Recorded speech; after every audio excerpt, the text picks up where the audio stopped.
Buenas tardes a todos, chicos, chicas, bienvenidos. Bueno, estamos aquí una tarde más, acompañado hoy, de dos personas increíbles, dos entrenadores que tengo la suerte de tener en mi equipo como colaboradores. Manuel Escalante, Juan Manuel Sánchez, ¿es así? Así es. Así es, No me así es. no me he equivocado, estupendo. Bueno, ambos están aquí para hablar de fitness, están aquí para hablar de competición, están aquí para hablar de entrenamiento, pero no de entrenamiento a nivel técnico como entrenadores, sino en este caso van a hablar también desde el papel de deportistas, porque es lo que son y es lo que han sido, aparte de que son dos entrenadores excepcionales. Son preparadores físicos, licenciados en ciencias del deporte. Quiero que se presenten un poco ellos, porque, bueno, pues mejor introducción que la que pueden hacer ellos de sí mismos no la voy a hacer yo. Y damos paso directamente a todo el coloquio que tenemos por delante, que esperamos que sea muy productivo y os pueda aportar una visión, por un lado, más integrativa de lo que teníais del ámbito del fitness de competición, del ámbito de Men Physique, que es concretamente en la categoría o en la disciplina que han competido ambos, y que os pueda servir tanto para vuestros competidores como para vuestros alumnos, como para vosotros mismos, o simplemente para nutriros de un aprendizaje diferente que habitualmente habéis escuchado en otras bocas y por lo tanto habéis escuchado de forma diferente. Chicos, bienvenidos. Muchas gracias, José. Bueno, pues me presento, yo soy Manuel Escalante. He competido 3 añitos en Men Physique, hace ya un par de años que no compito. Tengo intención de volver a competir, pero bueno, me estoy preparando en ello. Y básicamente deciros que este deporte es un deporte que requiere mucha disciplina, requiere tener una motivación interna brutal, porque tienes que estar día a día cumpliendo, la constancia lo es todo en esto, ¿vale? Y luego es algo muy bonito, porque no solo toca el físico, que es lo que mostramos en tarima, sino también te toca ser fuerte de mente en tu día a día, compaginando tus comidas con tu universidad, con tu trabajo, y al final es algo que si se lleva de la manera adecuada y se individualiza al atleta, es algo que puede ser muy, muy, muy bonito. Así que nada, yo he competido a nivel regional, a nivel nacional, he obtenido bastantes puestos bastante guays. Y nada, doy paso a mi compañero, que se presente él y que os dé un poco la visión de este deporte. Y nada, Perfecto. dale, Bueno, compañero. pues como ha dicho Josué, soy Juan Manuel Sánchez y nada, yo competí hace ya bastante tiempo, en 2013. Solo he competido esa vez.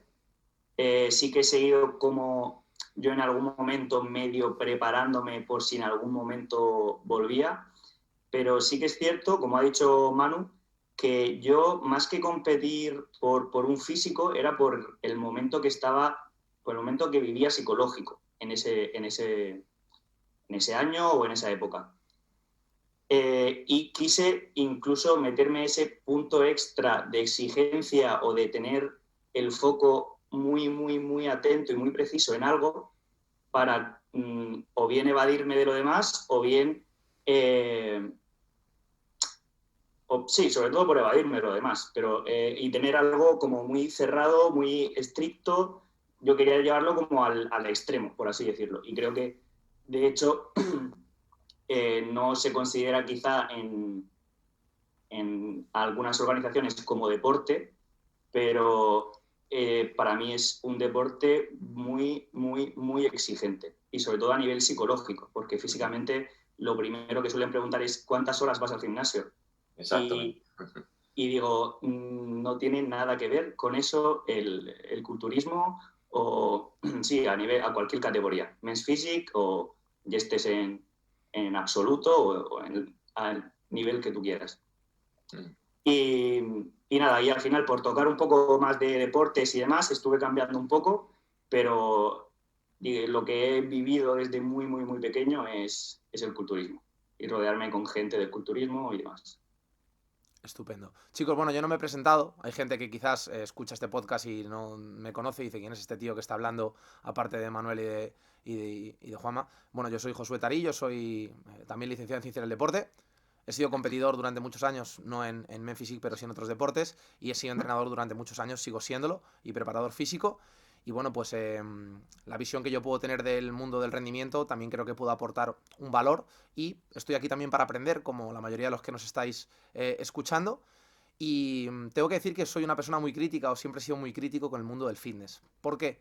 Lo primero de todo, por lo que todos somos críticos, por desconocimiento. Cuando desconocemos algo, somos normalmente mucho más críticos que cuando lo conocemos y nos damos cuenta de que dentro de todo hay aspectos bellísimos.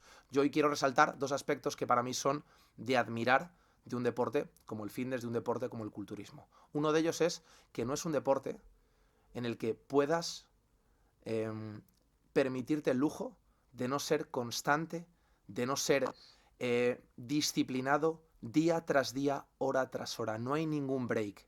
Yo he competido en muchos deportes y hay gente que llega a la competición a ver qué pasa. En estos deportes no creo que suceda eso, con lo cual para mí es un síntoma de compromiso competir en un deporte así brutal. Por un lado, en la preparación resalto eso, pero por otro lado, siempre hablamos de exceso de ego por un lado, de falta de ego por otro. Creo que en la vida hace falta mucho más un autodiálogo positivo y autoconfianza.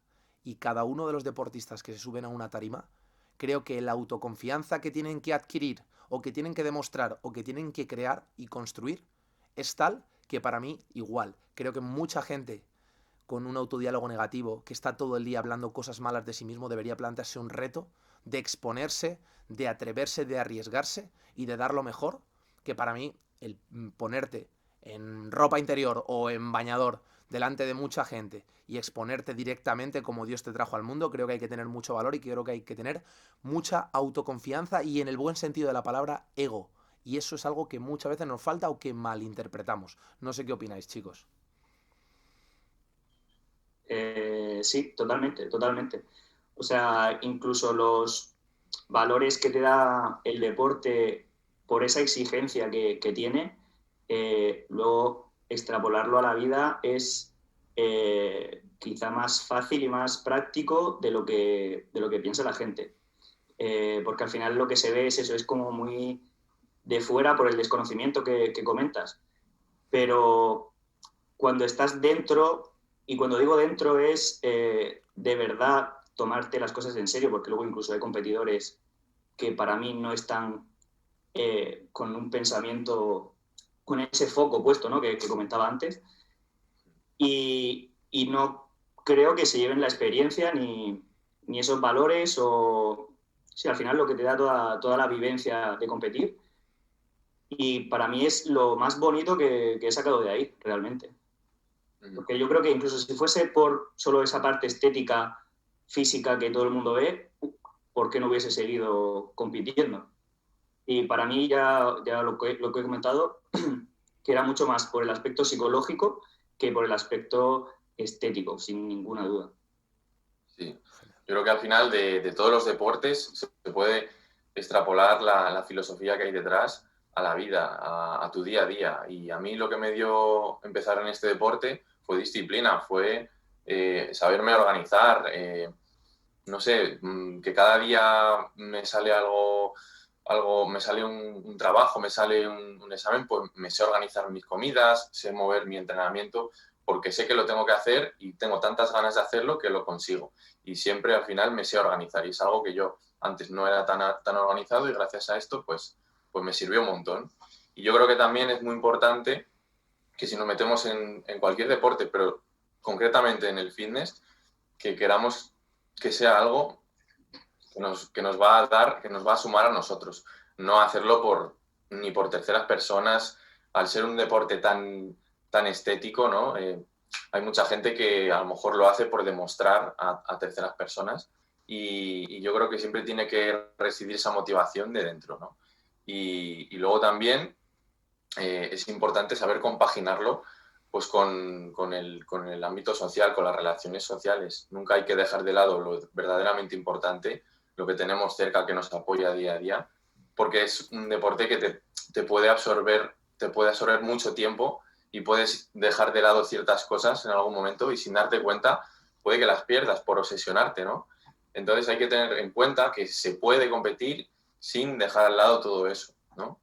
Se puede compaginar y en ello estamos, en dar las claves para ello y mostraros los errores que hemos cometido nosotros durante la preparación para que os sirvan si os animáis a meteros en este deporte y a continuación os daremos unas pequeñas claves para que lo llevéis lo mejor posible porque de verdad que se puede y es un deporte muy bonito. O sea que Estupendo, chicos. Ahora pasaremos un poco a las claves, pondremos un supuesto práctico, sí, por ejemplo, ¿vale? Porque obviamente si alguien nos pregunta, oye, peso 120 kilos, tengo un 50% de grasa corporal, ¿qué tengo que hacer para competir en Men Physique, ¿no? Creo que primero mm, tenemos que garantizar una base y unos mínimos antes de plantearnos un objetivo competitivo. No es como si nos dice esa misma persona qué tengo que hacer para competir en atletismo. Pues obviamente hay un camino demasiado largo que no podemos ahora mismo escrutar durante este vídeo o durante este podcast. Pero a mí me gustaría haceros dos preguntas antes de empezar. Una de ellas va en relación a lo que habéis comentado, el aspecto psicológico, el aspecto motivacional, el enriquecimiento que te llevas de esta competición a nivel psicológico, que creo que es algo que, como muchas veces el fitness es eclipsado únicamente por la parte estética, se nos olvida que detrás hay motivos psicológicos. En carrera, en atletismo, en running, en una maratón, queda muy claro y está muy vinculado con retos emocionales, con retos de vida, con aspectos psicológicos, y ahí la gente, más que con el aspecto físico, muchos lo hacen por un reto psicológico, ¿no? De superación. Pero el fitness, como que esa parte no trasciende y no nos damos cuenta de que ahí hay personas y que detrás de esas personas no solo hay una parte estética. Entonces mi pregunta es, ¿no consideráis que sería adecuado o recomendable que la gente que vive dentro del fitness o vosotros que formáis parte o habéis formado parte de forma más o menos directa o más o menos continuada, se remarcara más la importancia de que hay personas detrás de esos músculos y que el aspecto psicosocial es importantísimo en este deporte? Primera pregunta, ¿creéis que habría que remarcarlo más desde dentro? Y segunda pregunta, si alguno de los dos fuerais ciegos, ¿seguiríais queriendo competir en Men Physique o os gustaría o sería el detonante para, mira, ya que no puedo mirarme, ¿para qué voy a mejorar a nivel estético? Esas dos preguntas me gustaría haceroslas, sé que no estaban preparadas ni nada, pero bueno, simplemente que le deis una vuelta y que planteéis una respuesta que va a ser buena porque simplemente os pido vuestra opinión. mm, Pues, bueno, yo la primera pregunta, a nivel psicológico, yo pienso que sí se tendría que remarcar más desde dentro. También se debería hacer, no desde dentro, sino desde todos los ámbitos y que se sepa desde cualquier perspectiva. Pero como al final no sale a la luz, excepto quien lo vive, y quien lo vive o bien por lo que vayan a decir o incluso por, no sé si habrá competidores que muestren o crean que van a mostrar debilidad, porque al final aquí los egos, como también viene esa parte estética, van a estar lo normal que muy subidos. Aunque no sea durante la preparación a la competición, pero luego en la competición sí, o cuando hay que comparar. Porque esto justamente es simplemente comparar en el escenario. No es levanto un peso, no es un resultado de un partido. Entonces, yo creo que ese punto psicológico eh, es clave el decir que existe. O sea, el mostrar el cómo te sientes, no solo en la competición, a lo largo de la preparación, que se pasan por muchos estados diferentes. No sé, a mí me ha pasado estar con mi pareja de ese momento, se ponga a comer croissants con chocolate y yo volverme loco y hacerme un bocadillo de pechugas de una barra de pan, todo de pechuga, y eso fue saltármelo. Entonces, tú mismo aprendes no solo el querer exigirte, sino el a veces decir, vale, me estoy exigiendo, pero también hasta aquí. O sea, es como controlar a nivel psicológico todas las emociones, tanto cuando te vas al extremo de lo bueno y te endiosas porque has ganado una competición, porque te ves un cambio físico increíble, por el motivo que sea, como cuando estás fatal por no puedo ir a X sitio, que luego, como dice Manu, se puede compatibilizar la vida totalmente. Un compañero mío no iba a bodas ni nocheviejas, y si iba era con su tupper. Entonces, bueno, mm. yo creo que a menos que estés, que al día siguiente tengas la competición, pues no creo que te vaya a pasar nada si una comida de todo el día medio las altas, porque luego incluso hay ciertos menús que están muy bien. Entonces es eso, yo creo que a nivel psicológico falta mostrar lo que vivimos, porque hasta que no lo vives, nadie lo sabe, no se ve. Yo creo también que es que poco a poco con el tiempo, cuanto un deporte se hace más grande, lo saca más en los medios de comunicación, se hace más visible, la gente lo empieza a normalizar. Pero como es un deporte minoritario que la gente solamente lo conoce pues, por los grandes culturistas y la verdad es que asusta un poco esa forma física, lo asocian a lo que lo asocian. Pero si nosotros desde dentro empezamos a compartir sensaciones, empezamos a compartir con nuestro entorno, que es un deporte saludable, que no hay ningún tipo de problema en practicar fitness, poco a poco la gente empezará a entenderlo. Pero yo creo que también es muy importante, ya que es un deporte individual, estar rodeado de gente que vaya a competir, intentar aprender de otros, no compararte solo, sino preguntarle a ese chico que crees que va a competir, oye, ¿cómo estás llevando la dieta? ¿Qué entrenamiento estás haciendo? Siempre compartir y constantemente aprender, porque si nos centramos en nosotros, en mi cuerpo, en mi dieta, en mi entrenamiento, ahí llega el problema y yo creo que es algo bonito de compartir cuando vas al gimnasio, pues hablar con gente, pues mira, voy a prepararme, ¿cómo me ves? ¿Qué me recomiendas? Y hay que normalizarlo, ¿no? Hay que abrirse a la gente y simplemente que empiecen a verlo como un deporte, pues, como otro cualquiera, ¿no? Yo, incluso por comentar sobre lo que ha dicho Manu, he conocido gente que se está preparando y no lo quiere decir. Sí. Eso pasa. En un equipo de, no sé, fútbol, simplemente te van a hacer las pruebas en un equipo medio decente y tú lo que estás es diciéndoselo a todos tus amigos, si el partido puede, o sea, si el entrenamiento o el partido pueden ir a verlo, que vayan a verlo, y aquí o competidores que no dicen que compiten o que no vayan Sí, o no subes tus progresos por el que dirán, por si te comparan con fulanito. Entonces yo creo que somos nosotros los atletas los primeros que tenemos que abrir la mente y hacerlo con orgullo, mostrar con orgullo que voy a competir, que lo hago por mí y es la manera en la que la gente puede conocernos, puede ver que es algo totalmente normal y que se puede con todo, con tus exámenes de la universidad, con tu trabajo, que si tú tienes la motivación y las ganas y obviamente tus apoyos, porque tienes que tener a tus amigos que te apoyen, a lo mejor a tu pareja, es muy importante que la familia lo sepa, que no lo ocultes en casa. Entonces todo esto, si lo sabemos controlar, de verdad que puede ir muy bien. Pero si empezamos a esconderlo, a ocultar cosas, eso pues ahí muy mal, de verdad. Y además que tu gente cercana va a vivir ese estrés psicológico sí o sí. Entonces, claro, mejor el ir transmitiendo la información de qué estoy haciendo y cómo me encuentro que el intentar ir...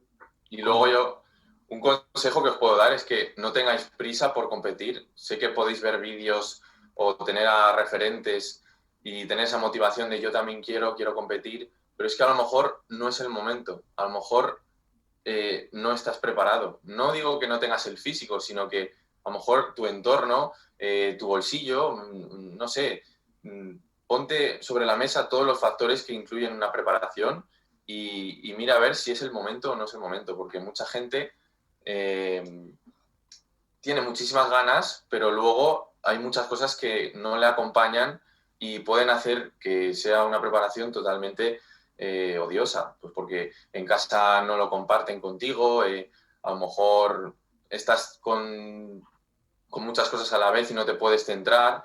Entonces también es importante saber si es tu momento, porque si no es complicado. No anticiparse, ¿no, chicos? Es decir, no hacerlo de forma prematura porque quizás la mala experiencia que te llevas hace que no vuelvas a competir nunca, claro, en lugar de esperar a su momento. Justo. Sí. Básicamente es eso, Josué. Sí. Estupendo. Y nada, con la segunda pregunta de si fuese ciego, si hubiese competido, realmente no lo sé. Yo diría que yo diría que no. Muy bien. Yo creo que no, porque al final, por lo que a mí me llamó la atención este mundo, es porque lo vi y a nivel estético. Lo que pasa es cuando ya me puse a investigar o a vivirlo yo, aunque no fuese con la preparación esa de la competición, vi que me gustaba también pues entrenar, ese aspecto psicológico, la exigencia, etcétera. Pero yo creo que a la mayoría de personas cuando le entra es por el ojo. Entonces yo creo que no lo hubiese conocido realmente. Vale. Porque como también al ser un deporte minoritario, no, te digo, no sale en la tele, no sale es porque tú empiezas con el mundo del gimnasio en sí a nivel cuerpos y acabas viendo ese tipo de cosas. Entonces yo creo que ni lo hubiese conocido, seguramente. Bueno, en mi caso, he de decir que si nazco ciego, obviamente, no puedo comparar con nada lo que es la armonía de un cuerpo. No sé, nunca lo he visto, ¿no? No competiría porque nunca lo he visto. Pero si me quedo ciego hoy, tal vez sí que utilizaría dentro de un tiempo la competición, pues para demostrarme a mí mismo que aún habiendo perdido la visibilidad, pues sigo currándomelo, sigo teniendo ese físico que tenía y puedo llegar a mejorarlo sin tener visión. Y a lo mejor si tu entorno te anima, si encuentras otra vez la motivación, a pesar del problema que has tenido, pues volvería a competir, ¿por qué no? Por mostrárselo también a los demás de que puedo. Pero, hombre, sin haberlo visto, yo también estoy contigo, Juanma, de que no, es imposible, ¿no? He puesto este ejemplo, como si pongo el ejemplo de si naces sin brazos o sin brazos o sin manos, obviamente al balonmano no puedes jugar, ¿no? Vale, en este caso esperaba que me pudieras responder con que sí, con que no, porque obviamente la perspectiva es diferente. Sin entrar en si he nacido ya ciego, que efectivamente tu mundo y tu entorno es diferente, ¿vale? Has crecido en un mundo diferente al que hemos crecido nosotros. Como el factor estético visual del deporte es el protagonista, mi pregunta era esa, que si quitamos esa visión, la gente que entrena solo por estética, que no digo que sea vuestro caso, ni siquiera el caso de competidores de fitness, pero hay gente que compita o no en fitness, entrena solo por estética, solo por mirarse al espejo. Si a esa persona el día de mañana se le priva de la vista, no sé hasta qué punto, si no ha alimentado su interior, si no ha alimentado su alma, si no ha alimentado su forma de sentir, sus motores internos, no sé hasta qué punto el que te quiten eso te lo quitan todo. Os pongo un ejemplo. Josué, ¿seguirías yendo a ver la puesta de sol a Donosti si no tienes vista?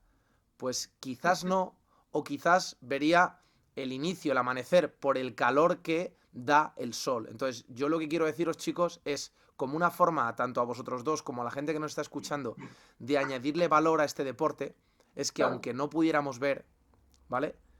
Lo que va a modificar el entrenamiento no solo va a ser la estética, va a ser la plasticidad neuronal, va a ser la forma de interpretarlos, va a ser que si tú te acuestas con una persona, ¿vale? Y tenéis relaciones, no es lo mismo que esa persona se cuide y estéticamente esté bien a que no se cuide. Ya no hablamos del tacto, hablamos de muchos otros sentidos que interactúan en las relaciones humanas y que es importante que también tengamos en cuenta que influyen en cómo nos encontramos a nivel estético. Y desde aquí a toda la gente que solo le motiva la parte estética, que se plantee que tiene que empezar a intentar alimentar otras áreas de su cuerpo, no porque se vaya a quedar ciego, que seguramente no sea así, pero sí porque el día de mañana esa parte que ve habrá cambiado, esa cara que no tenía arrugas las tendrá y ese cuerpo habrá modificado y lo que hayas sacado por el camino va a ser más enriquecedor que las fotos que puedas albergar de una etapa brutal de tu vida, pero que como todo pasa. Totalmente, José. Bueno, chicos, me gustaría que pusiéramos un ejemplo práctico, ¿vale? Yo desde aquí, si meto el cuezo me decís, o si no estáis de acuerdo me lo decís, pero bueno, poniendo el ejemplo, competidores y competidoras, pero vamos a hablar en términos de competidores, que quizás la parte hormonal afecta menos o hay menos interferencias que en las mujeres. Por ejemplo, a nivel menstrual, obviamente, pocas interferencias tenemos, pero en términos generales, el porcentaje graso es uno de los detonantes de que el aspecto estético, obviamente, salga a relucir o no. En términos generales, los hombres, sin entrar en muy jóvenes o muy mayores, podríamos hablar de que en un porcentaje grasa saludable, pero a la vez estético, podría estar en torno al 10, 15%, y en mujeres podríamos hablar de entre un 20 y un 25. Obviamente un competidor o una competidora están muy por debajo del 10 en hombres y están muy por debajo del 20 en mujeres. Entonces a mí me gustaría, primeramente, chicos, que me explicarais las fases que puede tener una preparación a nivel competitivo, ya sea de un año, de 6 meses, de alguien que ya tiene una base de entrenamiento, de alguien que tiene una estética y una masa muscular mínima, pero que no está en un pico de forma, que está en un 10%, en un 11%, y que querría competir. ¿Qué fases tenemos que seguir? Se habla de fases de volumen, fases de definición, la fase de picking precompetitiva, que pudiéramos ir desglosando algunas de ellas e ir contándonos desde vuestra experiencia en qué se basan, qué características tienen y, oye, pues poder aportar vuestra visión práctica y empírica. Vale. Bueno, pues comienzo yo, si os parece bien. Nada, está claramente diferenciada la parte de etapa de definición, etapa de volumen. Todos sabemos que para crecer hay que comer y hay que entrenar duro. Entonces, bueno, si empezamos en una etapa de volumen, obviamente vamos a tener que acostumbrarnos a tener un poquito más de grasilla. No pasa nada por coger un poco de grasa, porque va a ser una manera de poder entrenar más fuerte, vamos a tener más energía. También vamos a poder tener alguna comida libre pautada, cosa que en definición no. Y más aspectos relevantes del volumen, pues tal vez el NEAT no es tan importante en estos momentos, no vamos a tener que hacer tanto cardio, porque nuestro objetivo es pues mejorar esos puntos débiles, darle más forma a lo mejor al hombro, ya que estamos moviendo más kilos, o el músculo que tengas un poco más rezagado, y simplemente crecer, porque luego va a tocar pulir, ¿no? Entonces, bueno, fase de volumen totalmente diferenciada, y también tener en cuenta un poco qué suplementos vamos a necesitar. Pues yo creo que importante la creatina, nos va a ayudar a recuperarnos de esos entrenos tan intensos, de esa frecuencia y esa intensidad tan fuertes de entrenamiento. Y también pues la proteína, es un básico en mi suplementación. Yo no abuso nunca de suplementación, entonces yo creo que la creatina y una proteína, unos aminoácidos, es más que suficiente por una etapa de volumen. O sea que no os preocupéis por el tema económico. Sí que es verdad que se come mucho, a lo mejor podemos hacer entre 6, incluso 8 comidas al día, ¿no? Ya depende de cada preparador, de cada filosofía de cada uno. Hay muchos métodos de ganar volumen. 5 comidas, 6, 7, 8. Pero lo importante es que prioricemos la frecuencia y la intensidad del entrenamiento, ¿vale? Iremos jugando con ellas en función de cómo nos encontremos. Tenemos que tener en cuenta la fatiga también. Cada 8 semanas más o menos realizaremos unos controles de esa fatiga y intentaremos pues ver que todo va bien, que todo el sistema hormonal va bien, y esa es la primera etapa, ¿no? Etapa de volumen, crecimiento muscular, y no sé si quieres añadir algo. Se hacen analíticas cuando has hablado de, por ejemplo, valorar la fatiga, o simplemente es con una medición de la fatiga acumulada. Se os hacen test y valoran el eje cortisol-testosterona. ¿Qué datos a tener en cuenta? No digo cómo se tiene que hacer, sino cómo lo has hecho tú, con cosas mejores y con cosas peores. Sí, pues yo básicamente me controlo la fatiga con una escala subjetiva de esfuerzo, ¿vale? Yo me intento escuchar a mí mismo, lo hablamos en el otro podcast también tú y yo, ¿te acuerdas? Y intento ver si soy capaz de recuperar al día siguiente el esfuerzo realizado en un entrenamiento. Y obviamente pues las analíticas son muy importantes para que te guíen un poquito de si estás en orden, si tienes alguna carencia, necesitas algo. Entonces una analítica siempre es necesaria cada X tiempo, pero básicamente es eso. Genial. Manu, Juanma. Vale, pues yo lo que pienso es que, bueno, por ejemplo, una duda que suele tener mucha gente es en qué etapa estoy o qué tengo que hacer. ¿no? Porque cuando estás en ese punto de, a lo mejor, depende de la persona, porque como has dicho bien, el porcentaje de grasa, yo creo que entre el porcentaje de grasa y la cantidad de masa muscular que tengamos es lo que nos va a decir me voy a un lado o me voy a otro, también dependiendo de la competición a la que quieras optar. Entonces, yo creo que en esos porcentajes de grasa estéticos para personas normales están ahí en esos porcentajes que he comentado de chicos en torno al 10, en chicas 20, 20 algo. Pero sí que es cierto que luego, por hilar un pelín, yo he encontrado casos que un 15%, un 10% en chicos no es lo mismo en uno que en otro.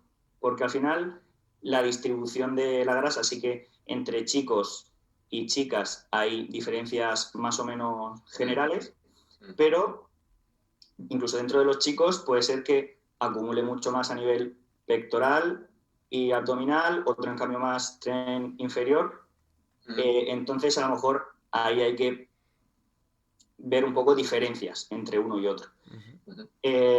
Bueno, como lo que ha comentado Manu, comer y entrenar con ganas a más no poder y frecuencia obviamente también, y efectivamente priorizar ese entrenamiento de fuerza, que es el que al final te va a dar el estímulo del crecimiento y no el NEAT ni esa parte cardiovascular que se puede hacer. Que con ella sí puedes jugar para cuadrar con la alimentación, pues si empiezas a subir un poquito más sucio, como se suele decir, con algo más de grasa, o al revés. Veo que no estoy subiendo peso por quitar gasto, quizá mejor quitar gasto cardiovascular, habría que ver la persona, que no gasto de fuerza, que es lo que tenemos que priorizar. Y entonces también preguntándote a los dos, ¿qué pensáis de ese porcentaje de grasa, de cuándo voy a volumen, cuándo voy a definición? Vale. Yo no sé si me voy a desviar un poco de la pregunta que me has hecho, pero está relacionado. Y es que yo creo que hay dos tipos de grasas, ¿vale? Para mí. Yo creo que una persona puede tener grasa acumulada de años y años que no se ha quitado en su vida.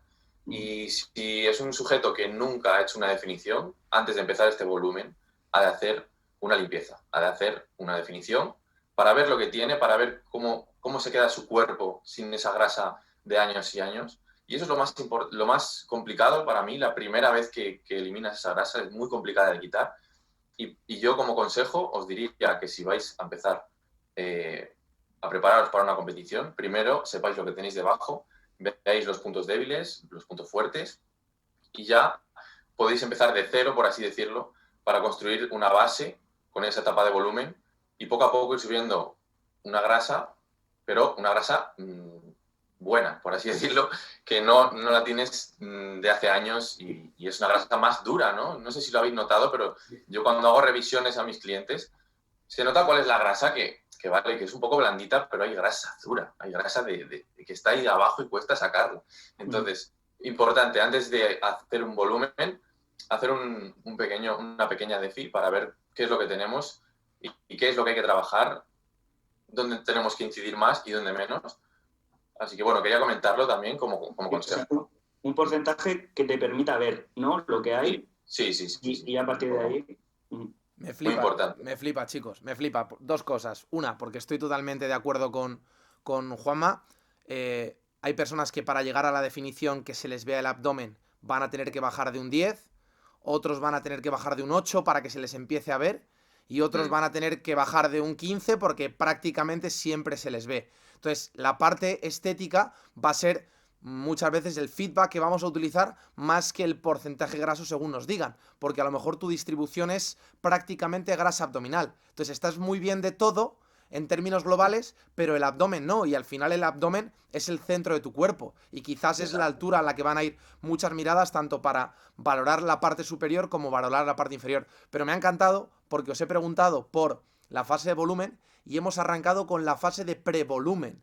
Antes de subir, ¿qué deberíamos hacer? Y es que lo mejor de todo es que mucha de la grasa antigua, como llamáis vosotros, es grasa intramuscular y es grasa relacionada con tejido fibroso, con grasa, no solo con los adipocitos, que son las células grasa, con lo cual Exacto. creo que es muy recomendable colocarnos en un peso que nos permita vernos para alguien que tenga sobrepeso, por ejemplo, o alguien que sea muy, muy ancho durante todo el año, con mucho volumen, pero muy, muy tapado, que pueda hacer una definición que se pueda valorar y a partir de ahí empezar y arrancar el curso, como diríamos, a nivel escolar. O sea que me flipa.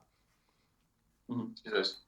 A resumidas cuentas, es el momento, el volumen, de crear la base de tu cuerpo.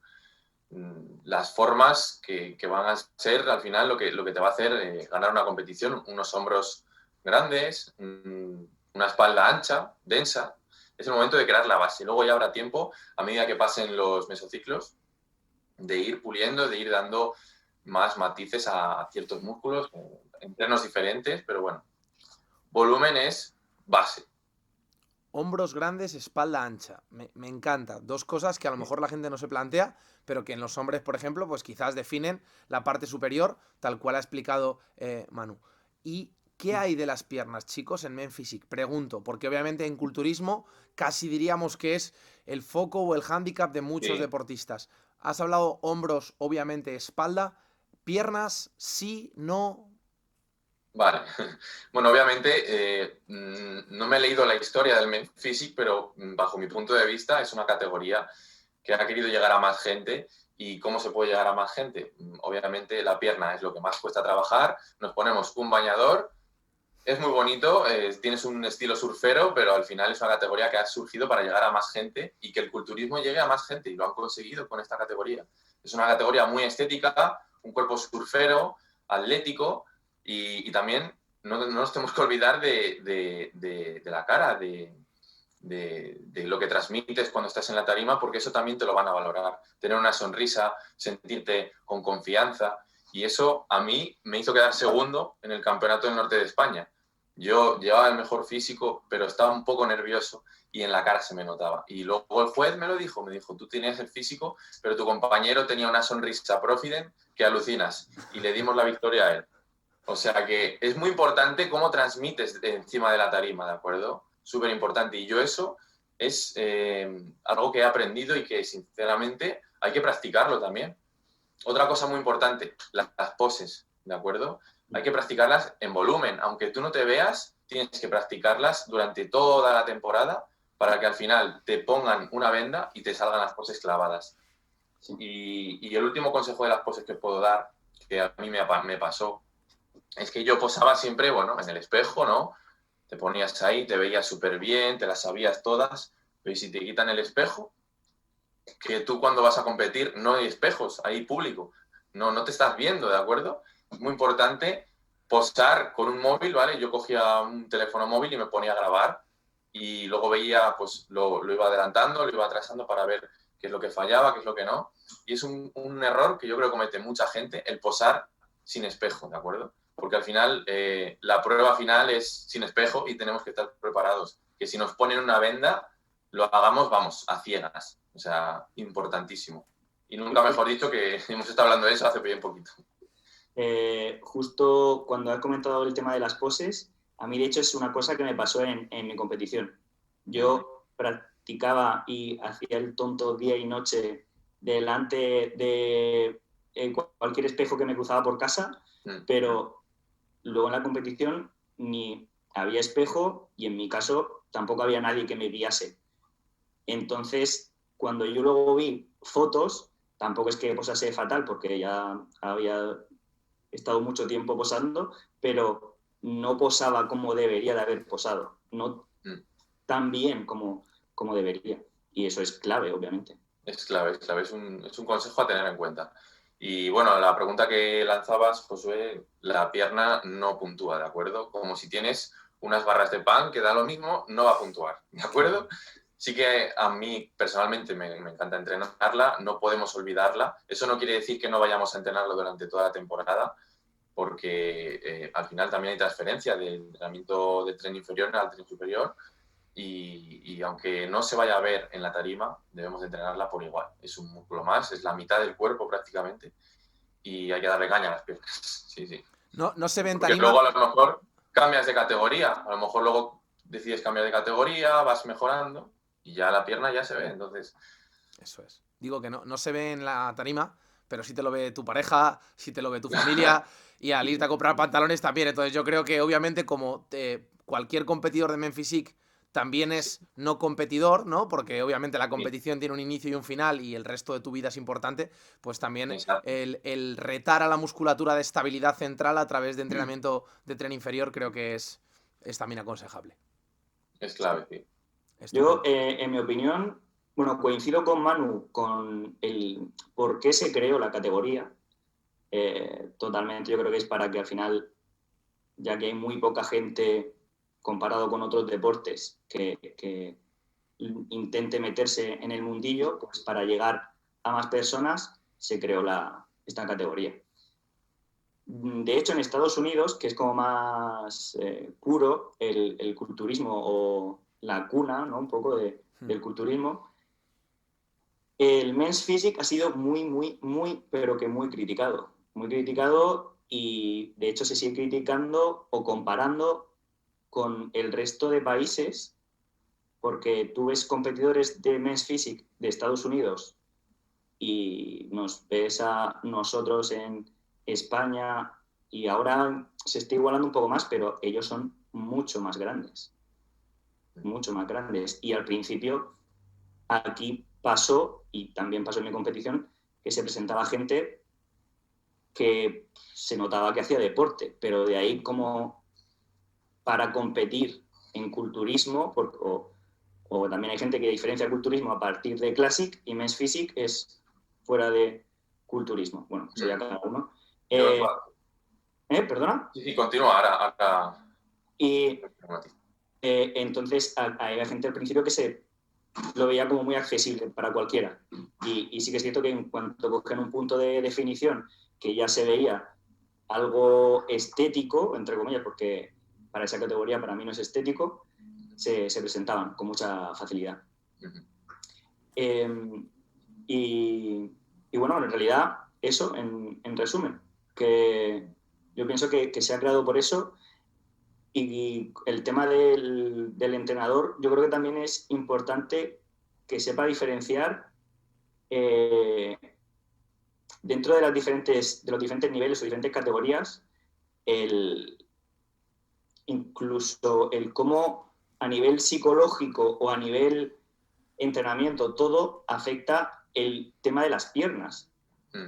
Súper importante, porque el competidor puede ser que diga no quiero piernas porque no se puntúa, pero yo pienso como Manu que piernas hay que entrenar sí o sí, de hecho como si fuese que se van a valorar, o sea, no es hago sentadilla porque es un básico y ya está, sino luego si tengo que hacer de glúteo porque tengo poco glúteo, de gemelo, de lo que sea, tienes que seguir teniendo una proporción y una estética, porque al final yo lo que considero cuando tú estás llevando a alguien o como competidor, que lo que estás buscando es esa calidad corporal de simetría, de proporción. Exacto, sí. Y la proporción no es solo de un lado a otro, sino también de arriba a abajo. Entonces, para mí también clave, yo creo que no se puntúa, pero luego sí se ve en las competiciones. Entonces, al final, aunque sea un poco subjetivo, yo creo que a los jueces sí igualmente entra un poco por el ojo también, ¿eh? Y luego, algo que cada vez se está regulando más es el cómo juzgan, ¿no? ¿Qué es lo que quieren? Muchas veces yo me lo preguntaba, pero ¿qué quieren? Más sequedad, más tamaño, menos. Te vuelves loco, ¿no? Porque a lo mejor tu mismo físico es campeón en el regional de Castilla y León, pero vas a Extremadura y son otros jueces, es otra federación y a lo mejor es un físico que queda quinto, sexto. Entonces, al final, yo creo que también tienen trabajo los jueces, tienen que bueno, pues desde arriba, ¿no? Desde las federaciones nacionales e incluso internacionales, establecer bien los criterios con los que nos van a juzgar, porque al final nosotros nos volvemos locos. Sí. Llevamos toda una temporada preparándonos, estamos perfectos, pero hemos visto un campeonato la semana pasada, vemos que está ganando gente que a lo mejor no tiene tanta definición como tú y ya dices, ¿qué hago? ¿Me pongo un poquito más grande para la competición?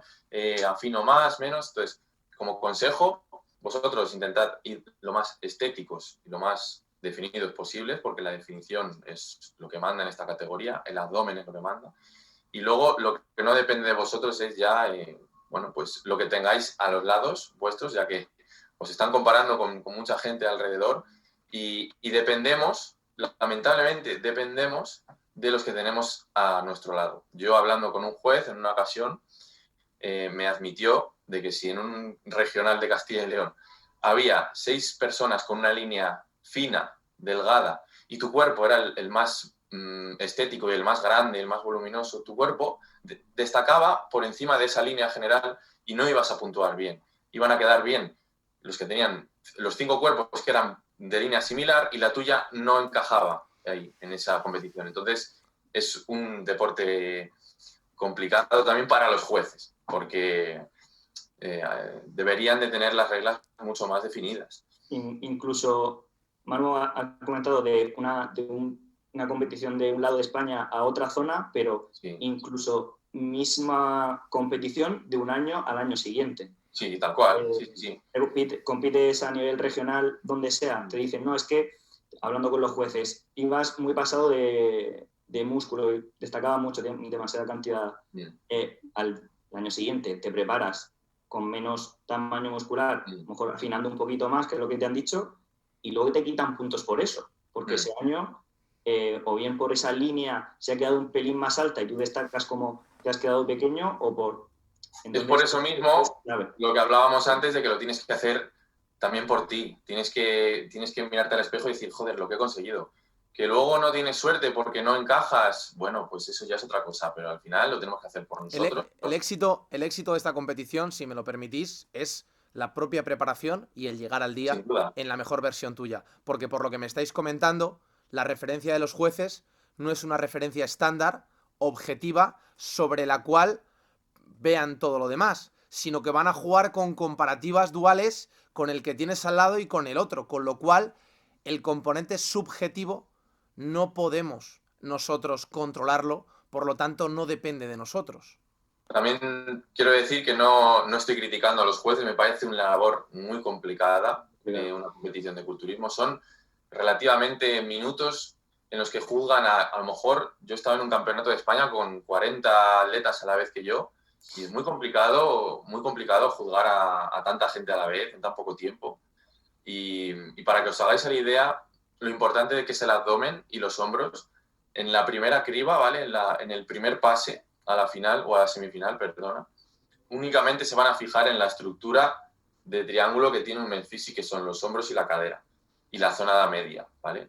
Simplemente el que tenga esta estructura va a pasar a una persona que a lo mejor es súper definida y estética, pero es más como un cuadrado, ¿vale? Entonces, como consejo también, esconded, los que tengáis la cintura ancha, escondedla todo lo que podáis, practicar en casa para girar la cadera de tal manera que vuestro cuerpo sea un triángulo. Eso es súper importante también.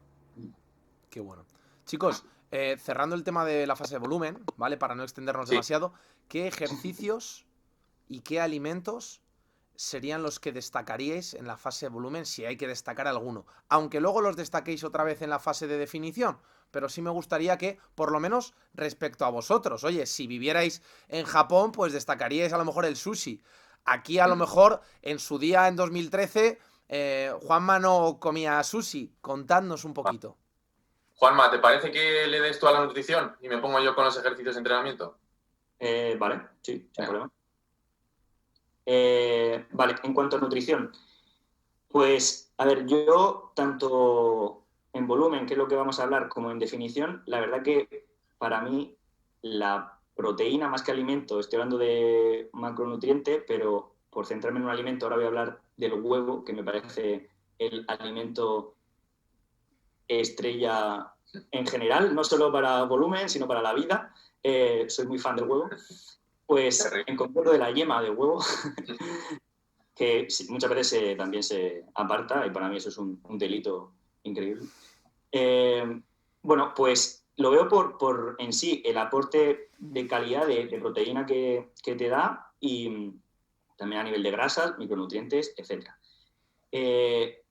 Pero la proteína para mí es clave porque al final lo que queremos es crear músculo o luego mantener músculo, pero al final es estructura, es proteína.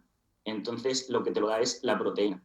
El huevo, ¿por qué también me gusta mucho? Porque puedes jugar con él como quieras. O sea, puedes hacerte desde un huevo a la plancha a una tortilla acompañada de lo cuezo y me creo otras 20 recetas, porque al final el problema o el factor limitante que ve la gente es voy a comer arroz y pollo. Y eso es lo que voy a comer. Y hay que aprender a cocinar, yo creo que es una cosa muy importante, más que incluso qué comer, porque eso te lo van a pautar, el cocinar, que ya es más difícil que te cocinen siempre, va a ser mucho más importante de lo que piensa la gente, porque al final tú puedes comer arroz y pollo siempre, pero de 20 formas diferentes. Yo creo que eso es algo muy, muy importante. Y el huevo, yo creo que te da, porque al final un trozo de carne, de pescado o cualquier otra fuente de proteína de animal, estoy hablando ahora mismo, la verdad, sí que te da menos juego que quizá el huevo. ¿Vale? Y justo el huevo pues está ahí dentro de vegetarianos sí, omnívoros también, o sea que también está ahí un poco entre medias. Entonces por eso ya os digo que para mí clave como alimento, si tengo que destacar algo, el huevo. Y también me gustaría destacar la grasa en sí, que en ambas fases yo creo que se olvida un poco, quizá en definición menos, porque bueno, también, en definición también, porque suele mucha gente quitar todo menos proteína, y pienso que la grasa es algo, justo por lo que comentaba al inicio Manu, de ese eje hormonal y que todas las funciones vayan correctamente, muy, muy importantes, tanto vegetales como animales. Genial. Como resumen de lo que has comentado, el arroz y el pollo están genial, chicos, pero como ha dicho Juanma, hay que echarle huevos. Simplemente nos quedamos con eso, ¿vale? Y jugar con los huevos, además, que lo ha dicho él, que dan mucho juego. Damos el paso a Manu que nos cuente algunos ejercicios que él Sí, utilice. antes de nada quería añadir a lo que ha dicho Juanma, que es súper importante lo de saber cocinar. O sea, si os vais a poner a hacer dieta, básicamente lo que hacemos es comer y entrenar, ¿no? Es lo más importante. Entonces, si haces que las dietas, o sea, que las comidas de las dietas estén ricas, con sazonadores, bueno, sabiendo cocinar, manejándote en los fogones, no tiene nada que ver a hacerlo todo según te lo ponen en el papel y comerlo casi por obligación, ¿no? Eso a mí me ayudó mucho a disfrutar de mi dieta de volumen, disfrutar de mi dieta de definición y, bueno, teniendo un poquito ya de manejo en la cocina, que me fuera mucho más llevadero. Eso es súper importante. Y luego ya pasando al entrenamiento, yo creo que, bueno, siendo entrenadores, es imposible no mencionar el entrenamiento de fuerza. Es la base, sea en definición, o sea en volumen, tanto en definición. Así lo digo, en definición también hay que entrenar fuerza, hay que jugar con las intensidades, pero bueno, entrenamiento de fuerza con básicos, súper importante. Los básicos te van a dar la estructura de tu cuerpo, la forma de tu cuerpo. Y bueno, me gustaría en una fase de volumen empezar con un básico, como puede ser un press militar, una sentadilla, un press banca, un peso muerto, y hacer una especie de power building, ¿no? Bueno, a la vez que trabajamos la fuerza, después trabajo específico de hipertrofia, ¿no? Y de esa manera vamos en volumen a ganar fuerza y a ganar masa muscular, y cuando se acerque la etapa de definición vamos a mantener esa fuerza ganada lo máximo posible y vamos a mantener esa masa muscular lo máximo posible con este método, ¿no? Siempre combinación de trabajo de fuerza con trabajo de hipertrofia.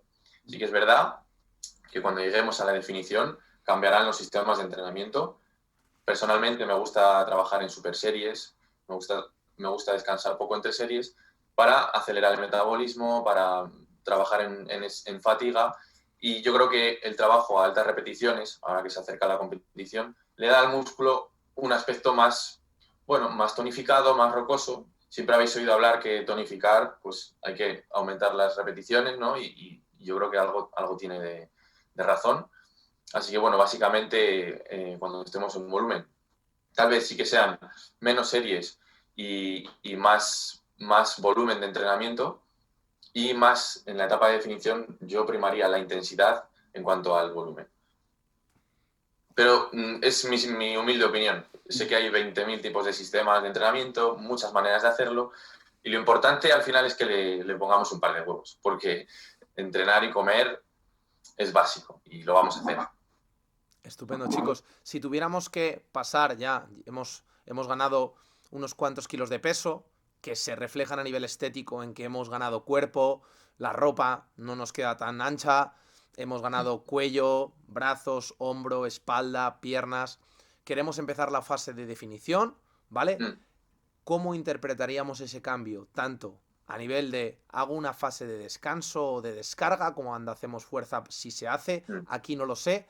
Después hago un cambio muy abrupto a nivel nutricional. Si queréis cambiamos los roles y ahora puedes hablar si quieres, Vale. Juanma del entrenamiento y Manu de la parte de nutrición, Sí. como queráis, Vale. siendo conscientes de que somos entrenadores, de que en el equipo de Éxito 28 Madrid, del que formamos parte, tenemos servicios de nutrición, obviamente desde para competidores, pasando por personas que tengan sobrepeso, Vale. que quieran mejorar a nivel estético, que quieran mejorar a nivel funcional. Que no somos nutricionistas, pero bueno, hablamos de nutrición porque es un pilar maestro en este proyecto que es el competir en fitness. Bueno, pues yo creo que voy a continuar hablando de las etapas, ¿no? Hemos hablado del volumen. Pues imagínate que ahora queremos empieza la fase de precompetición, ¿no? Lo primero que tener en cuenta es el NEAT, ¿no? Antes de tocar la dieta y bajar a fuego, pues a lo mejor los hidratos, lo primero es aumentar tu gasto calórico diario. Que te cambie el chip y digas, tengo que estar activo. O sea, levántate más pronto que antes, estate activo por ahí, no estés en casa, en fin, todo lo que puedas hacer andando o con tus piernas, hazlo, porque es lo primero que tenemos que tener en cuenta. Activar nuestro metabolismo, que se sienta con energías y bueno, pues yo recomiendo entre unos 10.000, 15.000 pasos diarios.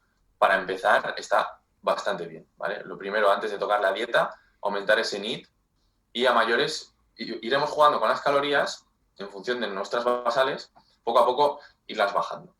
Ese es el primer paso a tener en cuenta desde mi punto de vista.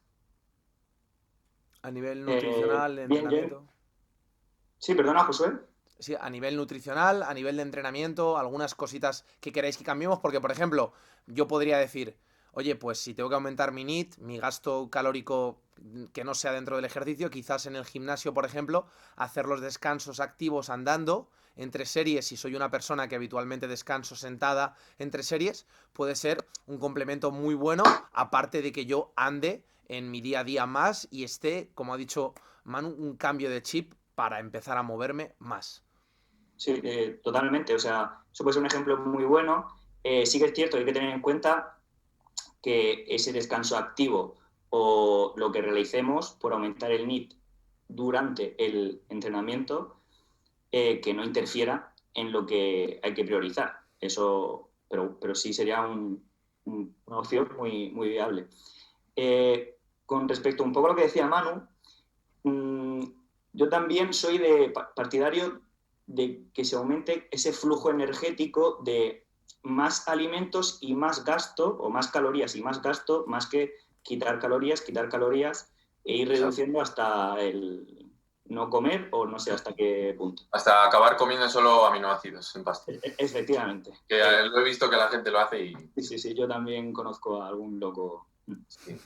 Y entonces yo soy partidario de eso. El NEAT y el cardio, ya sea post-entrenamiento, durante los descansos o en otro momento del día, que es como a mí realmente me gusta más hacerlo, porque además así en tu día a día, ya no solo por el objetivo de competición, sino por salud, pues estás más activo durante tu día y no se concentra tu actividad en 1 hora o 2 horas o lo que te lleve el entrenamiento.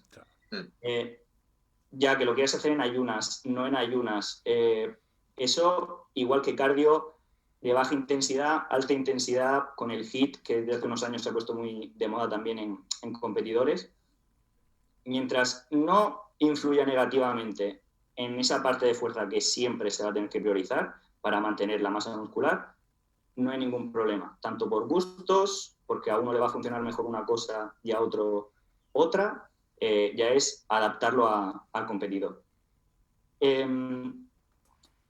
Con lo que comentabas de intensidad, volumen, yo pienso que en definición hay que mantener una intensidad mínima, porque si no ese estímulo, el músculo lo va a notar, esa bajada de intensidad. O sea que de nuevo a echarle huevos. Y también es cierto que me gusta a veces superseries, otras triseries, depende ya de la carga o el estímulo que necesite el competidor, porque depende del nivel, pues va a necesitar a lo mejor también más o menos. Pero sí que ese es el momento de hacer más pumping, ¿no? que en volumen y darle un volumen de entrenamiento importante para que el cuerpo, lo dicho, que sigas estando estimulado y sepa que tiene que usar ese músculo a esa intensidad. Entonces, súper importante. Sí que es cierto que luego hay que compatibilizarlo con la propia fatiga del estado de definición. Fatiga psicológica y fatiga nutricional. Entonces, sí que hay a veces que no puedes ni mantener esa intensidad o ese volumen, o hay que hacer algún periodo más de descanso o de descarga para que todo esté dentro de ese camino que queremos seguir y no irnos ni hacia un lado ni hacia otro. Vale, chicos, entonces deberíamos mantener una intensidad alta, es decir, seguir jugando con cargas altas, no de repente bajarlas, pero aumentar el volumen, aparte de mi actividad física diaria, aumentar el volumen a nivel de repeticiones en el conjunto de las series, en el conjunto de series compuestas, biseries, triseries, series gigantes, etcétera. ¿Es así? Sí, eso puede ser una opción a seguir. Es que al final a mí me da un poco de reparo hablar de recetas así tan... Ya. Dentro de lo estricto que lo estamos poniendo, porque hay personas que sin un mínimo de intensidad y necesitas, por ejemplo, esos básicos que hemos dicho de press militar o sentadilla, muy intensos, ves que el músculo empieza ya a adaptarse o que necesita ese estímulo tan intenso. O bien porque lo ha hecho durante muchísimo tiempo o al revés, porque lo lleva haciendo muy poco tiempo y eso es lo que realmente impacta en el cuerpo. Adaptarnos a cada persona independientemente de lo que nos planteen en función de cómo vaya respondiendo, ¿no? Si la receta es algo cerrado, pero luego respondo peor, tendré que cambiar. Igual que si respondo mejor, quizás ese es mi camino, ¿no? Entonces, individualizar, que es verdad que es un tópico, pero no es importante comentarlo. Y a nivel de suplementación, chicos, y de alimentación, ¿qué haríamos? Tenemos que intentar condensar toda la información porque ya llevamos una hora de podcast e intentar decirme eso. A nivel de suplementación, ¿qué utilizaríamos en definición? ¿Qué cambios podríamos tener a nivel nutricional? Y... Perdona, Josué, que me ha faltado decir una cosa y si no me voy a estar mordiendo la lengua. Sí que es cierto que al hacer esas series gigantes o super series, lo que nos está ayudando es a ese propio gasto aumentarlo también. Entonces, que por eso puede ser una opción muy buena para la mayoría de gente. Por si se ha quedado ahí en duda de, bueno, entonces, ¿qué hago? ¿Yo qué soy? Pues puedes probar perfectamente con eso porque va a ser un estímulo que lo normal es que a mucha gente le vaya muy bien en definición. Genial. Bueno, pues en cuanto a suplementación en definición, yo, como dije, no abuso de suplementos.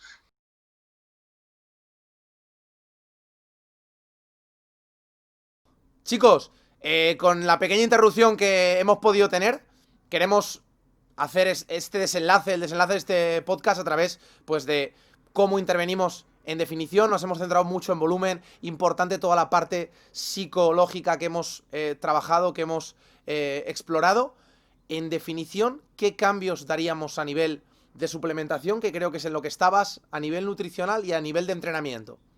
De acuerdo, bueno, pues hablamos de la suplementación, que deberíamos de aumentar esos estimulantes naturales, como puede ser la cafeína, la teína, y también diuréticos naturales muy importantes para eliminar todo ese líquido que debemos, pues como puede ser pues, la cola de caballo, por ejemplo, y creo que es la gran diferencia, ¿no? En grandes rasgos, estimulantes debido a la fatiga que tenemos de la extinción calórica y también esos diuréticos naturales que nos ayuden a eliminar líquidos. ¿De acuerdo? Genial.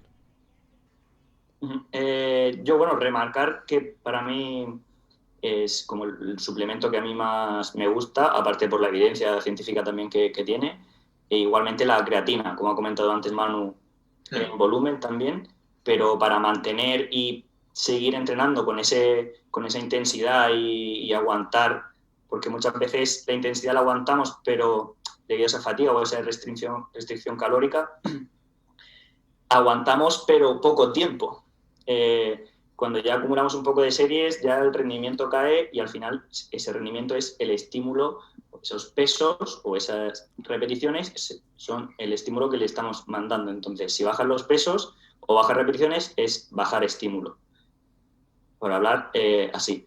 Entonces, muy importante también la creatina para también no solo ir fuerte, sino mantener en Sobre tiempo.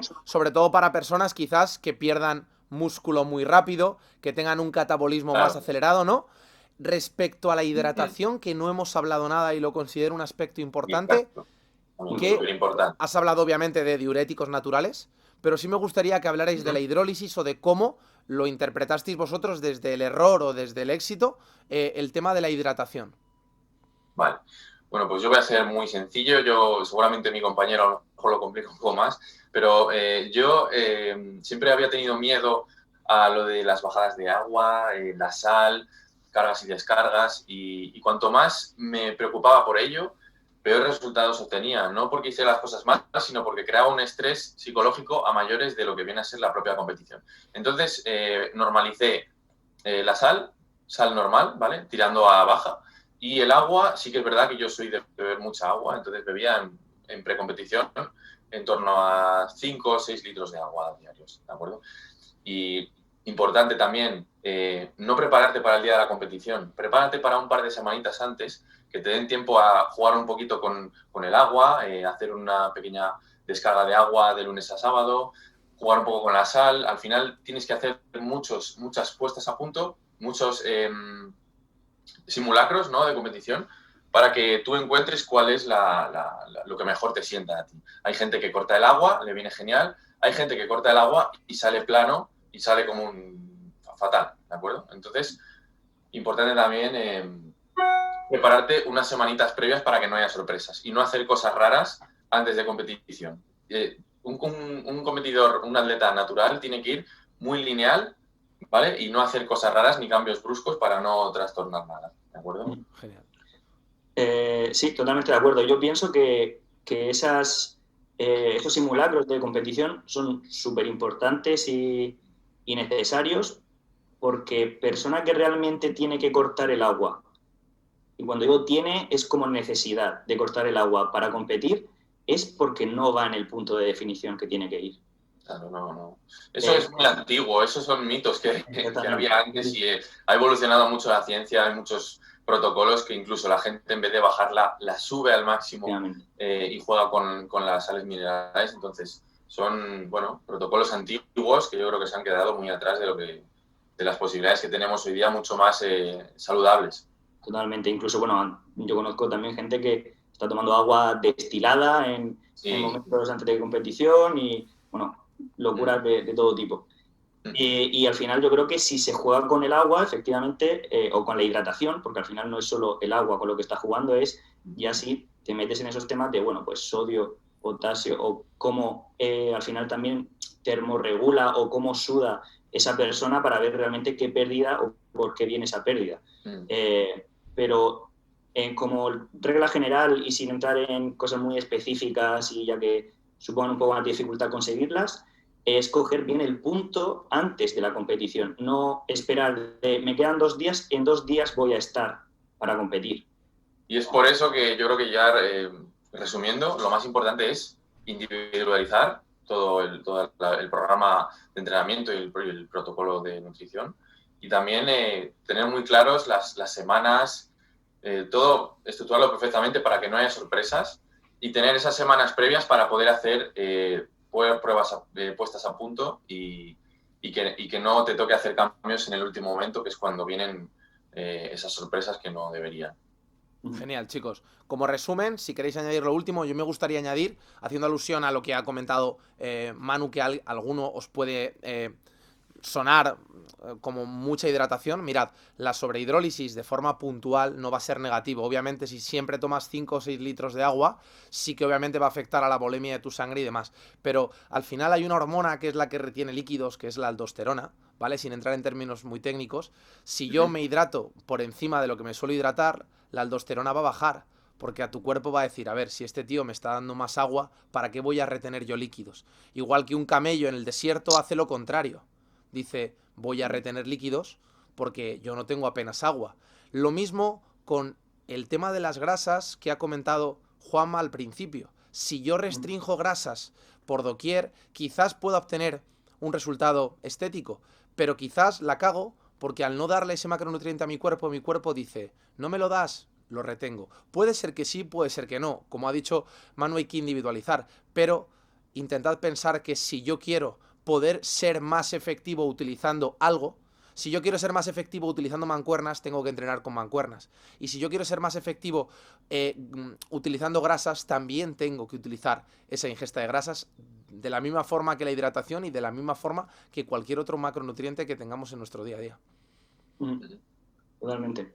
Yo sí, remarcar incluso por tampoco asustar a las personas, pero sí que esa pérdida o cortar el agua, a mí lo que me pasó fue que me vació muscularmente de una forma increíble. Increíble. O sea, yo a los 2 días de competir es el mejor estado físico que he tenido en la vida. Pero porque fue cuando empecé otra vez a comer ciertas cosas que no debería de haberme quitado y a beber agua como no debería haberme quitado. No la quité completamente, pero sí la bajé bastante. Y entre eso y diuréticos de cola de caballo y caldo de alcachofa, que es lo que yo tomé en su momento, Qué bueno. pues me quedé como una pasa, vamos. Bueno, Sí, eso... también tenemos que escuchar al cuerpo y nuestro cuerpo, si le das en exceso algo, te lo va a manifestar, y si le quitas algo en exceso también lo va a manifestar. Entonces, hay que ser un poco más, escuchar un poquito más al cuerpo y seguramente el resultado será más eficiente. Tal cual. A los que nos estéis escuchando y habéis llegado hasta aquí, daros las gracias por formar parte de nuestro camino, porque sin vosotros estas cosas pues las haríamos a puerta cerrada, y si abrimos la puerta es porque estáis vosotros ahí. Dejar un poco la expectación de lo que ha comentado Juanma respecto a, ostras, si yo estaba 2 días después, os podemos ya dejar entrever que quizás tenía que ver con una carga de hidratos de carbono que muchas veces no se hace y por eso pues me quedo más desinflado, pero eso quizás es el tema de otro podcast. Agradecer a Juanma y a Manu que hayan estado aquí durante todo este tiempo compartiendo esta charla, este coloquio conmigo y con todos vosotros. Y a los que nos estéis escuchando y no nos conocéis, emplazaros a visitarnos en redes sociales @éxito28madrid, en la página web www.éxito28madrid.com y en Madrid, que están estos dos figuras en la calle General Perón 25 cerca de Bernabéu, que simplemente contéis con nosotros para ayudaros con vuestro entrenamiento, ayudaros con vuestros objetivos y ayudaros con vuestros retos, que vuestros retos, si los ponéis en nuestras manos, serán también nuestros retos. Chicos, muchísimas gracias por estar ahí y hasta el próximo capítulo. Gracias a ti, José. Chao, nos vemos. Gracias, chao. Chao, Manu. Chao.